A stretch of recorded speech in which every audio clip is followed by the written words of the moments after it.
कि रशिया का NSA oblique head of intelligence, वो एक ही उन्होंने ऐसी अदारा बनाया हुआ है दोनों, वो भी आ गए हैं दिल्ली बैठे हुए। उन्होंने भी अजीत दोवल और उनके डिप्टी के साथ बात की है। उसके बाद बरतानिया के MI6 के रॉजर मोर साहब वो भी आके बैठ गए हैं वहाँ। उसके बाद CIA के बर्न्स वो भी आके बैठ गए हैं। बर्न्स ने और मोर ने तो इकट्ठी मुलाकातें की हैं, रूसियों ने अलग मुलाकातें की। ये उधर क्या हो रहा है? हम ज़्यादा कंसर्न, हम ज़्यादा कनेक्टेड हैं, तो फिर उधर क्या हो रहा है? खबरें ये भी हैं कि जर्मन इंटेलिजेंस के लोग भी आके दिल्ली में बैठे हैं। तो जो खिचड़ी जो पक रही है वो दिल्ली में पक रही है, अफगानिस्तान में नहीं पक रही। आने वाले दिनों में कोई फॉल्स फ्लैग, कोई सर्जिकल स्ट्राइक, कोई ऐसी चीज़ होती तो नहीं देख रहे? सबसे पहले घबराना नहीं। प्रेसिडेंट बाइडेन ने जो स्टेटमेंट आयशा जो उन्होंने दिया है, वो ये कह रहे हैं कि इस वक्त हम देख रहे हैं कि पाकिस्तान, रशिया, चाइना और ईरान क्या मौक़िफ़ इख्तियार करते हैं, क्योंकि वो डायरेक्टली इन्वॉल्व हैं जी। वो वहाँ जो इस वक्त टेररिस्ट जो बैठे हैं अफगानिस्तान के अंदर, वो रूस को इफेक्ट करते हैं, पाकिस्तान को इफेक्ट करते हैं और चाइना को इफेक्ट करते हैं और ईरान को भी।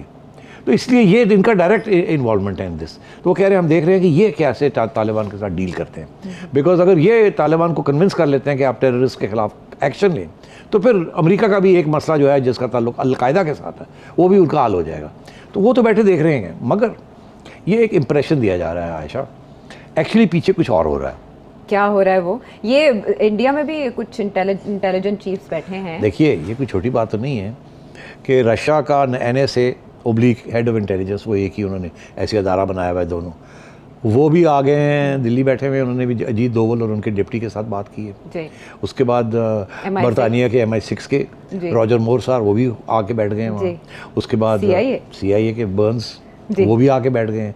बर्न्स ने और मोर ने तो इकट्ठी मुलाकातें की हैं, रूसियों ने अलग मुलाकातें की। ये उधर क्या हो रहा है? हम ज़्यादा कंसर्न, हम ज़्यादा कनेक्टेड हैं, तो फिर उधर क्या हो रहा है? अच्छा, तो इसीलिए मैं आपसे कह रहा हूँ कि हम पहुँचे हुए हैं काबुल जी, और उनको वहाँ कुछ मरम पट्टी और कुछ समझाने की कोशिश कर रहे हैं, अपने मफाद की बातें कर रहे हैं और जनरली उनको भी समझा रहे हैं, जनरल फैज़ जो होके आए हैं। जी जी। मगर यहाँ ये है कि इनको पता चल गया है कि अब हमने मुश्तरका फ़ैसले क्या करने हैं। ये ना हो कि पाकिस्तान जो कि मुलवस रहा है सारी चीज़ में, ये सारी की सारी गेम जो है ये पाकिस्तान ना हाथ में ले ले। अच्छा, ये पेट दर्द इंडिया तीनों आए हुए सबको है, मुश्तरका दर्द है। इंडिया ये कह रहा है रूस को, अच्छा, कि हमें इंक्लूड करें टेबल पे, क्योंकि इंडिया टेबल पे नहीं बैठा ना जी। अब ये जो शंघाई कोऑपरेशन ऑर्गेनाइजेशन है SCO, और या ये जो एक्सटेंडेड ट्रॉयका है, उसके अंदर इंडिया जो है ना उसका मिनिमल रोल, एक्सटेंडेड ट्रॉयका में तो रोल ही नहीं है, शंघाई में है। आगे जाके शंघाई कोऑपरेशन ऑर्गेनाइजेशन बहुत अहम बनेगी, उसके अंदर इंडिया बैठा हुआ है और पाकिस्तान भी है। तो वहाँ रूस और चाइना कंट्रोल कर रहे हैं उसको। तो इनका ये कहना है कि रूस को, चाइना तो इंडिया की बात नहीं मानेगा, रूस को ये कहना है कि हमें इंक्लूड करो, हम तुम्हारा साथ देंगे, तुम्हारे और हमारे इंटरेस्ट एक हैं, पाकिस्तान को पूरा 100% सीज पावर वहाँ नहीं करने देनी हमने। तो CIA और MI6 और CIA का अपना गेम है।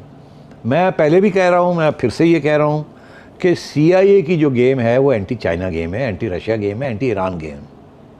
अभी ये जो बाइडन कह रहे हैं ना जी हम इंतज़ार कर रहे हैं, वो क्या करते हैं, एक्चुअली अमेरिका अपनी पॉलिसीज़ बना रहा है। वो भी इंडिया के साथ मिलके, इंडिया और रूस के साथ मिलके टेबल पे आना चाहेगा। अमेरिका इंडिया को सपोर्ट करेगा टेबल पे आए साबोटाज करने के लिए, अच्छा, पाकिस्तान को अंडरमाइन करने के लिए।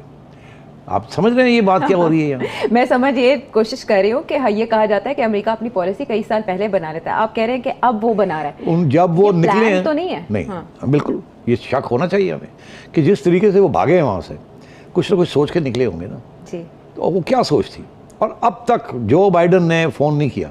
देखिए, ये इट्स वेरी इंपॉर्टेंट, जो बाइडन अपना हाथ नहीं दिखाना चाहता, वो अभी पाकिस्तान के साथ वो कुछ नहीं कहना चाहता। मैंने कहा था महीना लगेगा, आएगा। अब वो देख रहे हैं कि यहाँ क्या डेवलपमेंट्स हो रही हैं, फिर उसके बाद वो अपना मौक़िफ़ इख्तियार करेंगे। इन द मीन वाइल एक तरफ वो इंडिया के पास आके बैठे हुए हैं, एक तरफ यूरोप में पहुँच गए। खबरें ये भी हैं कि जर्मन इंटेलिजेंस के लोग भी आके दिल्ली में बैठे हुए हैं।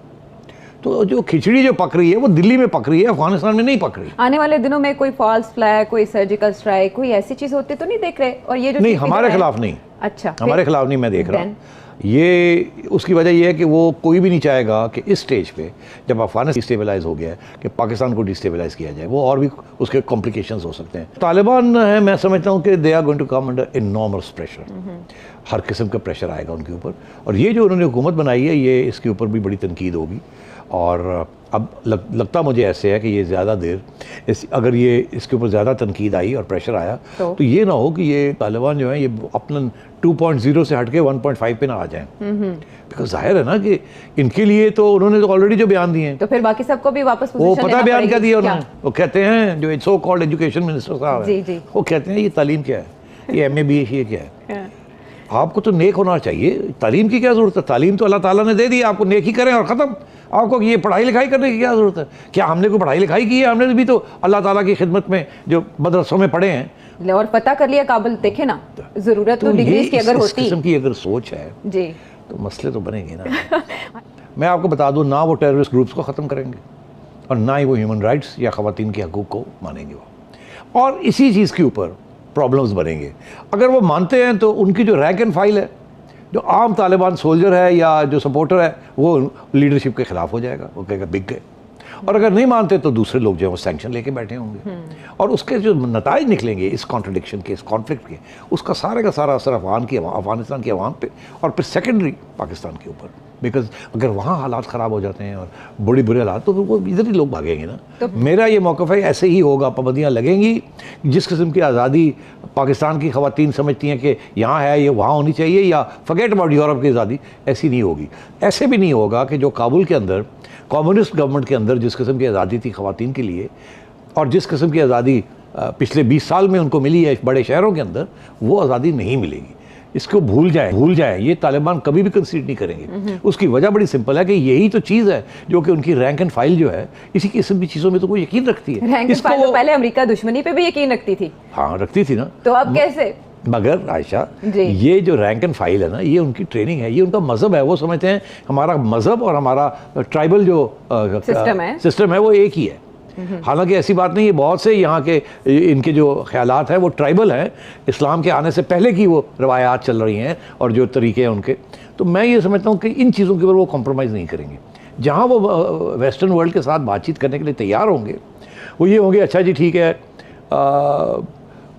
हमें ट्रेड रूट्स हम देते हैं, पाइपलाइंस हम सब सपोर्ट करते हैं, इस किस्म की चीज़ों के ऊपर वो तैयार हो जाएंगे। पैसे लेना देना, तजारत करना, इसके लिए तैयार हो जाएंगे। मगर ये बड़ी रिएक्शनरी और कंजर्वेटिव रजीम होगी। अगर आपका ख्याल है यहाँ कोई ह्यूमन राइट्स प्रिवेल करेंगी या ख़वातीन की कोई राइट्स होंगी, ये नहीं हो। अब मगर प्रॉब्लम तालिबान के लिए क्या है, वो ये है कि जो पैसा अमेरिका दे सकता है, पैसा जी, और जो इन्वेस्टमेंट अमेरिका कर सकता है, वो ये मुल्क रूस भी नहीं कर सकता, ईरान भी नहीं कर सकता। चाइना जो है वो इन्वेस्टमेंट जो है वो बड़ी खसूस एरियाज़ में करेगा जहाँ के वो एक्सट्रैक्शन कर सके, मगर उस किस्म की मदद जिस किस्म की इनको चाहिए मुल्क चलाने के लिए वो नहीं मिलेगी इनको। तो सबसे बड़ा प्रॉब्लम उनका यही आएगा। एक तरफ प्रेशर होगा फ्रॉम द वेस्टर्न कंट्रीज़, जो कि बाय द वे अब इकट्ठी हो रही हैं, अच्छा, कि एक यकजहती के साथ एक पॉलिसी इख्तियार की जाए, उसके ऊपर भी अभी डिस्कस करते हैं। और दूसरा ये कि जो हमारे अपने इनके जो इश्यूज़ हैं रिलीजियस और उसके ऊपर कंसेशन नहीं देंगे। तो ये एक कशमकश चलेगी। वेस्टर्न पावर्स और सारे कहेंगे जी ये चाहिए, ये चाहिए, ये चाहिए। दो चीज़ें मांगेंगे वो, एक ये कहेंगे कि ख़वातीन और ह्यूमन राइट्स होनी चाहिए, दूसरा वो ये कहेंगे ये जो टेररिस्ट ग्रुप्स हैं यहाँ उनको ख़त्म